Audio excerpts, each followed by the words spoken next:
Saudara, Wakil Ketua Umum Partai Gerindra, Rahayu Saraswati Joyo Hadikusumo mengaku heran dengan respons kritis PDIP terhadap kenaikan pajak pertambahan nilai atau PPN menjadi 12%.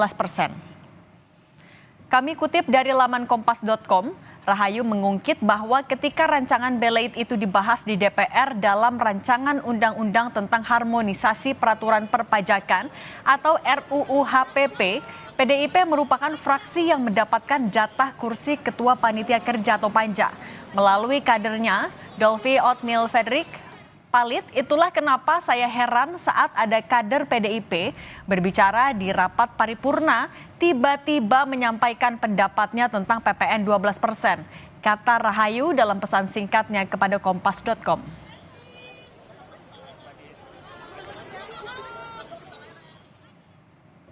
Melalui pesan tertulis kepada Kompas TV, Wakil Ketua Komisi 11 DPR RI Dolvi Otniel Fredrik Palit menyatakan, Undang-Undang HPP merupakan undang-undang inisiatif pemerintahan Jokowi yang disampaikan ke DPR tanggal 5 Mei 2021. Seluruh fraksi setuju untuk melakukan pembahasan atas usul inisiatif pemerintah atas RUU HPP. Selanjutnya, RUU HPP dibahas bersama antara pemerintah dan DPR Komisi 11, disahkan dalam paripurna tanggal 7 Oktober 2021. 8 fraksi, fraksi PDI Perjuangan, Partai Gerindra, Nasdem, PKB, Demokrat, PAN, P3 menyetujui Undang-Undang HPP kecuali fraksi PKS. Dolvi menambahkan pemerintah dapat mengusulkan perubahan tarif dalam rentang 5% sampai 15%.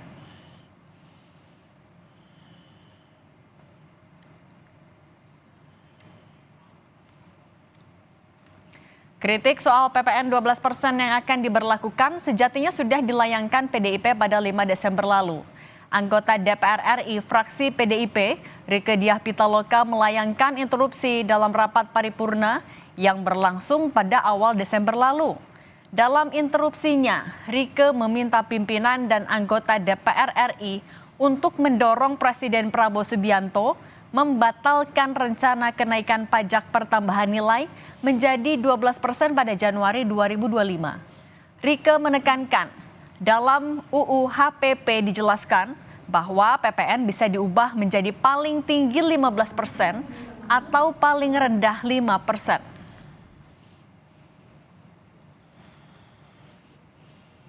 Maksud pada ayat 1 dapat diubah bukan hanya paling tinggi 15%, tapi bisa juga diubah paling rendah 5%. Dengan ini, dengan seluruh kerendahan hati, saya merekomendasikan di rapat paripurna ini mendukung Presiden Prabowo. Pertama, menunda atau bahkan membatalkan rencana kenaikan PPN 12% sesuai dengan amanat pasal 7 ayat 3 dan ayat 2 Undang-Undang Nomor 7 Tahun 2021. Kedua, setelah kenaikan PPN menjadi 12% resmi akan diberlakukan pemerintah pada Januari 2025. Kini Partai Gerindra dan PDIP saling tuding terkait keluarnya kebijakan. Gerindra mengatakan kenaikan ini merupakan usulan PDIP yang diputuskan pada 2021. Di sisi lain, PDIP mengklaim pemerintah dimungkinkan untuk menetapkan tarif PPN bahkan lebih rendah dari 11% atau dalam rentang 5 hingga 15%. Untuk mengulas soal ini kita sudah bersama dengan anggota DPR Komisi 11 fraksi Partai Gerindra, Wihadi Wianto. Kemudian juga ada Direktur Eksekutif Tras Politika Agung Baskoro. Kami juga sudah berupaya menghubungi PDI Perjuangan namun belum ada yang bisa bergabung. Saya sapa dulu Pak Wihadi. Mas Agung, apa kabar? Selamat petang. Baik, Mbak Siti, Pak Wihadi. Gimana kabar? Saya mau ke Pak Wihadi dulu. Pak Wihadi, sebenarnya apa yang terjadi sampai akhirnya saat ini Partai Gerindra menyinggung kalau PPN 12% ini adalah usulnya PDIP? Jadi begini, Undang-Undang HPP ini kan tahun 2021. Tahun 2021 itu adalah pemerintahan daripada Presiden Jokowi. Tetapi Presiden Jokowi ini kan diusung oleh PDI Perjuangan. Jadi inisiasi HPP itu adalah memang inisiasi dari partai penguasa, partai yang mendukung Presiden, PDI Perjuangan. Nah kemudian kalau sekarang ada kenaikan-kenaikan PPN yang ada di dalam undang-undang tersebut yang dimulai daripada tahun 2022 dengan kenaikan 1% dari 10 menjadi 11. Itu tidak ada masalah karena masih presidennya Jokowi dan partai penguasanya, partai pendukungnya juga masih PDI Perjuangan. Namun pada saat sekarang ini, tahun 2025, ini kan presidennya sudah berganti. Pak Prabowo dalam hal ini sudah akan menjalankan undang-undang ini sesuai dengan amanat undang-undang. Maka undang-undang ini harus dijalankan. Kalau tidak dijalankan, maka presiden bisa dianggap melanggar undang-undang. Dan itu bisa juga menjadi pelanggaran presiden, tidak menjalankan undang-undang. Bisa juga ini menjadi bola liar yang mungkin dikatakan bahwa presiden melanggar undang-undang. Nah, kalau sekarang presiden sudah memberikan suatu solusi dengan kami kemarin berkonsultasi dengan presiden, di mana undang-undang PPN, kenaikan PPN ini hanya untuk PPNBM, untuk barang-barang mewah, ya kan? Nah, ini adalah untuk barang-barang mewah. Namun dalam hal ini konstelasi berjalan seakan-akan bahwa PPN 12% ini bisa diturunkan 5 sampai 15 bisa naikkan pada saat Rike dalam paripurna, ya, dari sesama daripada anggota DPR pada saat paripurna mengatakan seperti itu. Kader dari PDI Perjuangan Rike mengatakan bahwa pemerintah bisa menurunkan 5 sampai 15 dan diinginkan menurunkan dan membatalkan. Tapi itu kan pembohongan publik yang dilakukan. Pada saat paripurna itu ayat pasal 7 ayat 3 itu dibaca, ayat 4-nya nggak dibaca. Nah, ayat 4-nya itu adalah bahwa rentang 5 dan 15 itu bisa dipakai, itu adalah kesepakatan pemerintah dan DPR, dan pemerintah membuat suatu PP untuk penyusunan RAPBN. Saya garis bawahi, RAPBN. Nah, kenapa RAPBN? Karena asumsi APBN terhadap penerimaan pajak itu adalah ditentukan. Nah, permasalahannya sekarang ini, tahun 2025, pemerintahan Pak Prabowo itu sudah mendapatkan APBN yang sudah diketok pada zaman Pak Jokowi. Bagaimana kita bisa mengulang lagi RAPBN pada saat dengan 2025 yang sudah berjalan. Nah, ini kan mekanisme RAPBN pemerintah. Jadi artinya ini, kenapa pada saat paripurna mengatakan ayat 3, pasal 7 ayat 3 dibaca, ayat 4-nya nggak dibaca. Itu yang dipertanyakan oleh dari Partai Gerindra ya. Makanya kemudian itu dipertanyakan juga. Pak Wihadi tahan dulu, saya mau ke Mas Agung. Ya. Mas Agung, kalau menurut Anda, kalau dari kacamata komunikasi politik, sebenarnya kenapa Gerindra akhirnya melempar isu ini bahwa PPN 12% diusulkan oleh PDIP? Ya, supaya bareng-bareng ini lukanya, ya Pak Wihadi. Jangan sampai publik tahunya Gerindra aja, Mbak Cindy.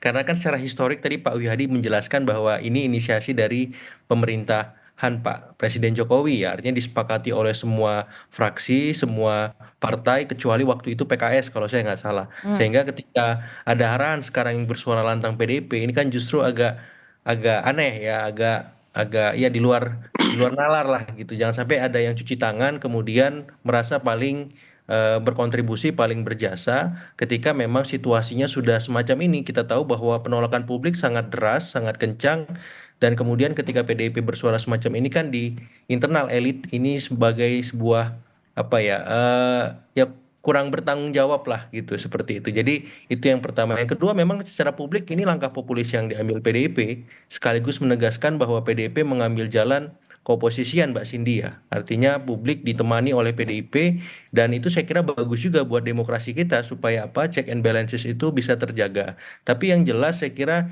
ini situasi yang menarik karena ya di antar elit ada semacam persinggungan, bersih tegang ya, walaupun saya kira nanti ujungnya mesti ada win-win solution yang bisa dicapai supaya hal-hal semacam ini bisa dikaji ulang lagi, karena dampaknya sudah mulai terasa dan bola liar semacam ini agak beresiko bagi pemerintahan Pak Prabowo yang ingin ya mensukseskan beberapa program-program mercusuar, dan itu butuh dukungan publik secara masif. Oke, Mas Agung, tapi artinya mau bagi-bagi dampak ini kan juga ke partai lain. Tapi meskipun kan kita juga tahu pemerintah saat ini dipegang oleh Pak Prabowo yang juga adalah Partai Gerindra. Ya, tapi story-nya dan historinya itu nggak boleh kita lewatkan, Mbak Cindy, ya. Karena memang inisiasi itu kan bersama dengan pemerintah dan DPR. DPRD ini yang menolak itu hanya PKS tahu saya. Nah, harusnya yang bersuara lantang ini PKS sebenarnya. Artinya ada konsistensi di situ. Tapi ini PDIP ya. Saya kira ini tukar tukar posisi saja, tapi ini kan buat Gerindra yang hari ini memegang pemerintahan dalam tanda petik kurang bertanggung jawab. Karena kan kita bicara keberlanjutan, otomatis hal-hal yang memang sudah kita sepakati dilanjutkan dan didukung bersama. Dalam nalar Gerindra kan seperti itu. Ini kok jadi Gerindra yang bertanggung jawab sendiri. Nah, itu yang membuat Pak Wihadi agak keras sedikit sore ini. Seperti itu, Mbak Cindy. Oke, Pak Wihadi, tapi kan meskipun juga kenaikan PPN ini sudah menjadi amanat dari undang-undang, tapi kan sebenarnya masih ada jalan lainnya adalah Presiden menerbitkan Perpu atau minta persetujuan DPR lewat PP. Kalau dari Gerindra menawarkan atau mendorong Pak Prabowo untuk melakukan hal itu nggak? Jadi begini, yang masalah PP itu tidak bisa, ya kan? PP itu kan karena kaitannya adalah PP itu adalah untuk pembahasan era APBN. Ini harus pengertian masyarakat itu harus jelas dulu. Jadi jangan seakan-akan bahwa pemerintah bisa membuat PP untuk merubah angka daripada besaran daripada PPN itu. Bukan itu gitu loh. Jadi jangan bicara PP dulu sini Mbak Cindy ya. Jadi ini adalah PP itu adalah kaitannya dengan era APBN. Ya, bukan era APBN asumsinya mau berapa. Itu kan era APBN itu kan harus dibuat asumsi daripada penerimaan dari pajak gitu kan. Saya kaitan sekali lagi gitu kan. Nah, kalau Perpu gimana, Pak? Nah, begini, Perpu itu kan kewenangan daripada presiden. Ya kan? Kalau kemarin kan presiden sudah mengatakan jalan keluarnya adalah bahwa ini PPN diterapkan untuk barang-barang mewah. Itu, ya kan? Nah, ini kan belum selesai masalah ini. Barang mewahnya itu apa saja? Yang ini kan lagi disusun oleh pemerintah. Sehingga pemerintah sudah jelas nanti barang-barang apa yang dikenakan. Jadi kenakan barang mewah itu adalah barang-barang yang tidak terkena kepada dampak masyarakat menengah bawah. Pak Prabowo selalu menjaga daya beli masyarakat menengah bawah. Jadi makanya dalam hal ini adalah selected item. PPN dikenakan untuk selected item. Jadi janganlah kita dengan Perpu yang mungkin ya bisa dengan Perpu, tetapi kan permasalahannya kan masa dengan hal seperti ini dengan Perpu kalau ada jalan lain yang keluar, kan Perpu itu kan menggunakan sesuatu hal yang sangat-sangat darurat gitu kan. Ini kan kalau kita lihat jalan keluarnya bahwa PPN dikenakan, ini masih ada stimulus-stimulus yang diberikan kepada pemerintah, kepada rakyat juga. Jadi pemerintah memberikan stimulus, misalnya dengan PPN yang memberikan diskon 50%, kemudian juga dengan adanya kenaikan gaji guru, kenaikan gaji UMP. Okay. Dan ini kan menjaga daripada daya beli masyarakat menengah bawah. Oke. Kita tahan dulu Pak Wihadi, kita mau balik lagi dulu juga soal saling klaim antara Gerindra dan juga PDIP. Tapi kalau misalnya saat ini, sebenarnya dengan PDIP yang juga sudah saling bantah sebenarnya, atau saling sama-sama mengkritisi, ini membuat hubungan antara Gerindra dan PDIP terimplikasi nggak sih? Ke ini, Pak Wihadi dulu. Gimana? Ke Pak Wihadi, kita balik lagi tadi ke soal yang PDIP dan juga Gerindra. Tapi dengan PDIP dan juga Gerindra yang sudah sama-sama mengkritisi ini soal PPN 12%, ini mempengaruhi hubungan antara Gerindra dan PDIP nggak? Saya kira begini, ini kan dinamika dalam komunikasi. Dan saya kira kami juga menerima dengan sangat terbuka masukan-masukan dari pihak PDI Perjuangan, apa yang solusinya ke depan mengenai masalah untuk rakyat ini dengan adanya kenaikan 12% ini. Kan kita ini yang dikatakan oleh Mas Agung tadi, dulu kan kita sama-sama membuat undang-undang ini, walaupun inisiasinya inisiasi PDIP. Kita kan hanya sebagai, waktu saat itu sebagai partai yang memang ya kita ikut tanda tangan, karena memang waktu saat itu kan partai pemerintahan Presiden Jokowi, dan tapi kan partai pendukungnya kan PDI Perjuangan. Nah, ini kan satu hal yang sama-sama bahwa kenaikan 1 Januari 2025 itu adalah bagaimana kenaikan itu adalah memang presiden baru. Dan situasinya adalah presiden baru, dimanapun juga sudah dihitung. Kenapa 2025 itu kan presiden baru.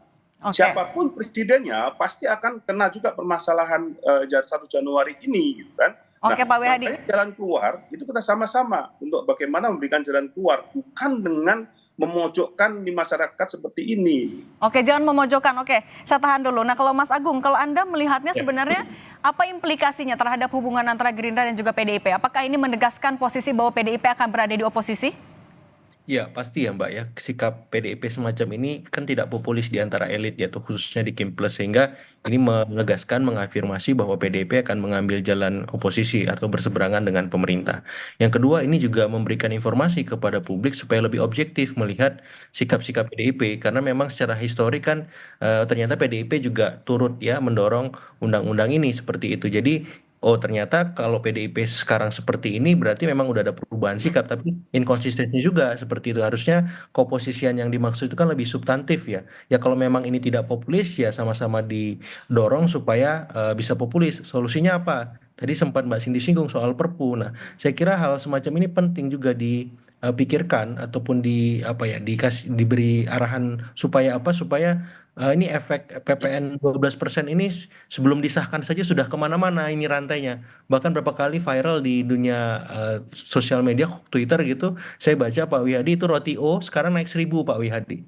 Ya, jadi dari 11.000 jadi 12.000. Padahal PPN-nya belum jalan nih, udah kemana-mana efeknya. Jadi saya kira mungkin bisa dikaji ulang, bisa dipertimbangkan lagi. Kalau memang supaya tidak melanggar aturan, mungkin bisa ajukan perpu seperti itu nanti bagaimana untuk mengkompensasi kebijakan yang sudah disahkan ini supaya bisa mendapat ya masukan-masukan pendapatan dari bidang-bidang yang lain gitu. Karena kalau tadi Pak Wihadi bilang kelas menengah ke bawah yang dipikirkan Pak Prabowo sangat penting, sebenarnya kelas menengah ini juga perlu dipikirkan Pak Wihadi karena yang paling terdampak teman-teman kita yang kelas menengah yang dari waktu ke waktu terus ya tergerus pendapatannya karena beberapa kebijakan Pak Jokowi di masa sebelumnya seperti itu. Jadi ketika Pak Prabowo memikirkan kelas menengah yang selama ini menjadi buffer ya ceruk suara Pak Prabowo juga di masa Pilpres kemarin, saya kira ini bisa membuat arahan strategis populis positif bagi Pak Prabowo bahwa beliau juga berpihak untuk kelas menengah karena kelas menengah ini di masa sebelumnya jarang dipikirkan, jarang diakomodasi aspirasi dan kebutuhannya seperti itu. Oke, nah Ikon tadi kalau dari hubungan antara Gerindra dan juga PDIP, tapi Mas Agung kalau misalnya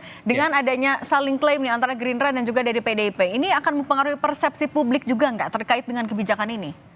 Ya saya kira dengan suara keras dari Gerindra ini publik lebih objektif ya Mbak ya bahwa PDIP juga terlibat di sini dan itu tidak boleh dilupakan story dan histori tadi karena ini penting supaya publik tahu bahwa sebuah kebijakan itu tidak serta-merta muncul tanpa ada sebab, tanpa ada kisahnya seperti itu. Dan ketika teman-teman Gerindra menyuarakan itu saya kira titik nol, titik normalisasi itu akan tercipta karena ya publik akan melihat ya semua partai sebenarnya punya posisi yang sama dalam konteks ini kecuali PKS ya yang dari awal memang menolak, yang dari awal juga tidak setuju dengan ini dan kemudian hari ini malah diam. Saya juga bingung nih PKS kenapa anteng. Mungkin ya karena sudah masuk. Jadi dia paham bagaimana etikanya berkoalisi bersama teman-teman di Kimples seperti itu. Tapi yang jelas ini perlu dikomunikasikan ya supaya harmoni antar elit kita PDIP dengan pemerintah bisa tercapai. Tapi yang jelas yang paling penting sebenarnya bagaimana nasib publik ini supaya bisa terakomodir ya, yang kelas menengah ke bawah, kelas menengah ke atas, kelas menengahnya seperti itu sehingga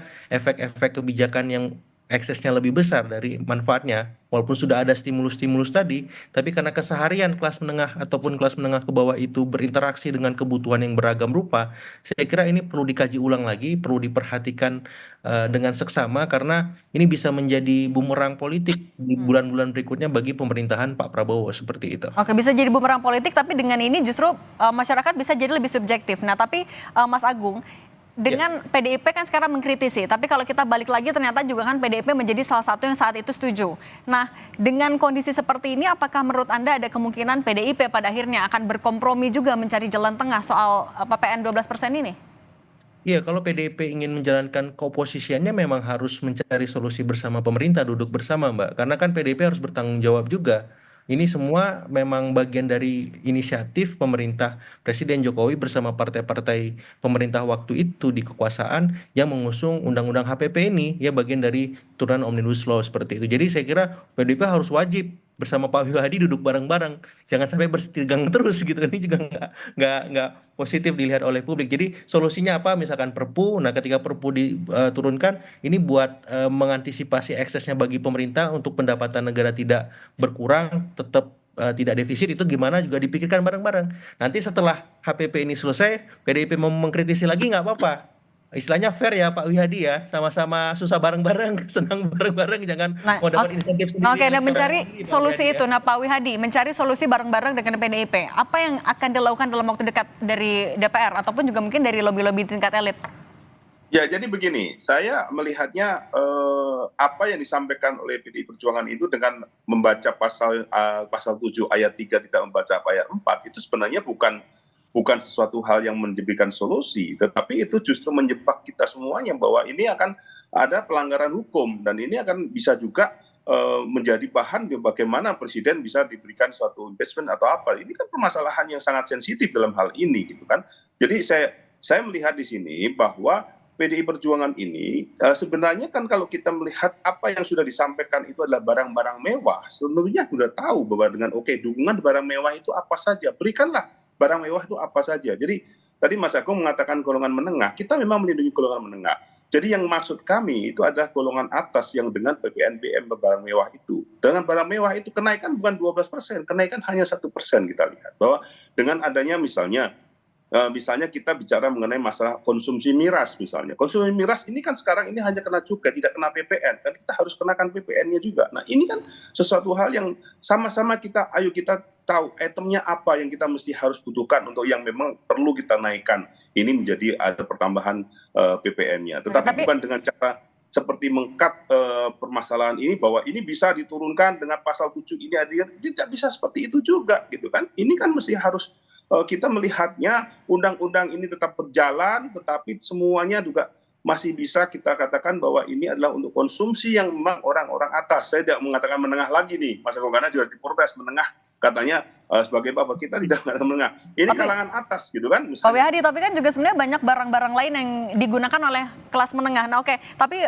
Pak Wihadi sebenarnya untuk mencari solusinya dalam waktu dekat, apa yang sedang diupayakan juga oleh DPR ataupun juga oleh Partai Gerindra, mengingat penolakan masih besar sekali di masyarakat? Ya kita akan mencoba untuk mensimulasikan semuanya ini dan kita juga masukan-masukan dari koalisi-koalisi kami dan juga bagaimana kita ke depannya. Tetapi kami sudah mendapat arahan pada saat pertemuan DPR dengan Presiden pada saat itu bahwa selected item yang akan kita naikkan untuk PPN-nya. Selected item dalam hal ini adalah tidak menyentuh kalangan menengah bawah, menengah khususnya, dan hanya kalangan atas yang kita lihat bahwa ini adalah barang-barang yang memang barang-barang yang dikonsumsi kalangan atas. Jadi ini salah satu hal yang misalnya saya di sini misalnya bisa lihat bahwa bagaimana yang namanya barang-barang branded, import branded, yang itu kan saya kira juga sudah menjadi konsumsi yang kalangan atas, dan itu juga kemudian apa yang menjadi miras, ya kan? Ini kan sesuatu hal yang memang kita layak untuk ini ada penambahan 1% untuk pajaknya gitu kan. Jadi Pak Wihadi, kalau gitu saya mau menegaskan ini saja, fix per Januari 2025 PPN tetap naik jadi 12% ya? 12%, kenaikan 12% hanya untuk barang mewah. Ini yang sampai saat ini masih dalam pembahasan kita. Oke, Pak. Bukan kenaikannya 12% itu langsung disamaratakan 12%. Ini kadang-kadang pinter juga nih oleh Kompas gitu. Seakan-akan 12%-nya itu semuanya kena 12% gitu kan. Makanya kami juga masih tunggu Pak kategori lengkapnya itu seperti apa. Tapi Pak Wihadi Wianto, terima kasih. Sedang disusun oleh pemerintah nanti ini itemnya apa saja, selected item kita katakan gitu kan. Jadi jangan kenaikan 12% semua, enggak semua juga gitu loh. Jadi ini selected item nih, jangan dipinter-pinter. Oke, makanya kita tunggu ya Pak, item-itemnya dari pemerintah. Pak Wihadi, terima kasih banyak. Kemudian juga Mas Agung, terima kasih banyak. Kami juga masih berupaya menghubungi PDIP, tapi masih belum ada yang bisa bergabung. Terima kasih semuanya, sehat selalu. Ya, makasih.